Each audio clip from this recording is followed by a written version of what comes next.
Have you ever imagined your city without any public open spaces? How would you feel if public open spaces were taken from you?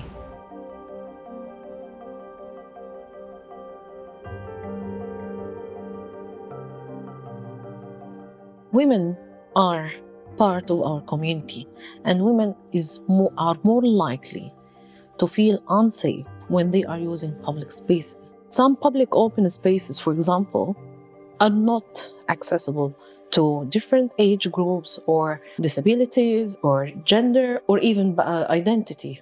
So it is important for us to think about how those public spaces can be more inclusive and integrating everyone. So what exactly is a public open space? And what is its purpose? Public open spaces are very important to the city. It is the place that people can meet and hang out together, and they can communicate better. They can create more of a social interaction with each other, create more activity. This is where they feel that they belong and they are part of a bigger community. And it's not only that we're talking about parks, we're talking about streets and squares. Great public spaces are where celebrations come alive, social interactions, cultural and economic exchanges take place. When they thrive, they become the vibrant heart of our public life. People are more likely not to use public spaces if they don't feel that this is a good maintained space. It indicates that there are less people there.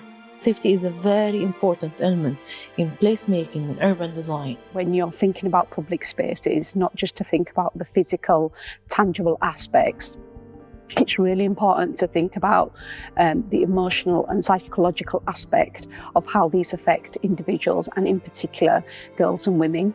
We spoke to the women of Leeds about their experiences. It's quite exhausting to be a woman and to have to think about that factor when really maybe you want to get home in the most efficient way, to have to avoid spaces that you're worried about your safety is tiring. Maybe some people think we cannot defend ourselves. So it's like, if we know about self-defense or something like that, maybe it's be easier for us.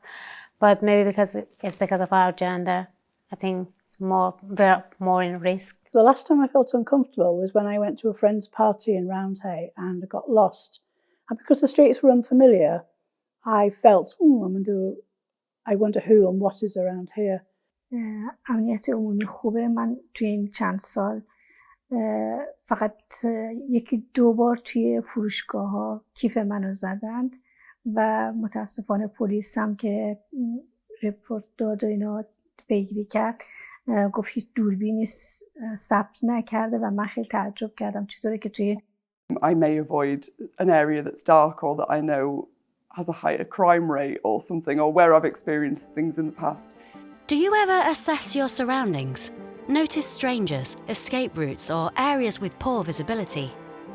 Well, passive surveillance will help. Think of it like multiple eyes on the street. The more people around, the more it can deter crime. Women that have been part of a lot of research have highlighted that they have faced sexual harassment or violence in public spaces. This makes them more conscious when they are using those spaces. Most of them, they highlighted that they need to have an object with them as a safety protection measurements. Others, for example, highlighted that they need to take different routes that might be longer in terms of that walking time. Collectively as women, you realise how many unconscious safety mechanisms that you're having, and that you do, for example, holding your keys in your hand, talking really loudly on the phone. It was all these things that the creative workshops allowed the women to speak about. And I think women, don't often have an opportunity to speak about the everyday things around safety in public spaces, and to create a project where women are at the forefront was really important. A public open space that has a diverse range of people using it is evident that it's working to its full potential. They are in need of seeing women that they look the same like us in terms of different ethnic groups, different identity, or different backgrounds that they can relate to. This is where they feel more comfortable. Visibility, for example, was one of the things that they highlighted, that they need to be aware, or they need to see the whole boundaries of those spaces before actually entering or using them to feel more safe. Simply installing more CCTV or brighter lights isn't the answer. CCTV doesn't stop crime, and brighter lights can create darker patches. Effective public open spaces require understanding of communities' needs. For example, creative lighting can make a space more welcoming. Like these places, I'm not even sure what during nights. I won't pass there. I would feel quite confident walking there if there was like a group of women with me, or, you know, just a general group of people. Or it seems to be, like in my experience just last night, that people think they can touch you. The 2021 Leeds Women's Safety Survey revealed that 97% of women felt their safety was affected by being female. 73% of women from various ethnic backgrounds felt their race impacted their safety, and 50% reported unwelcome sexual advances. Ongoing research is crucial to improve public space design.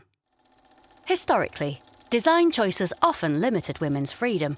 For instance, the first women's public toilet in 1884 London caused an outcry. Male taxi drivers claimed it was in the way, highlighting how lack of facilities restricted women's movement. Women are very important to be included in the design process of public spaces. So we are looking for more consultation with the community, more community groups that co-design and help and being part of the design process or decision-making for shaping their built environment. Redesigning public open spaces to be inclusive of women and children benefits everyone. Safer, cleaner, and more welcoming spaces improve the quality of life.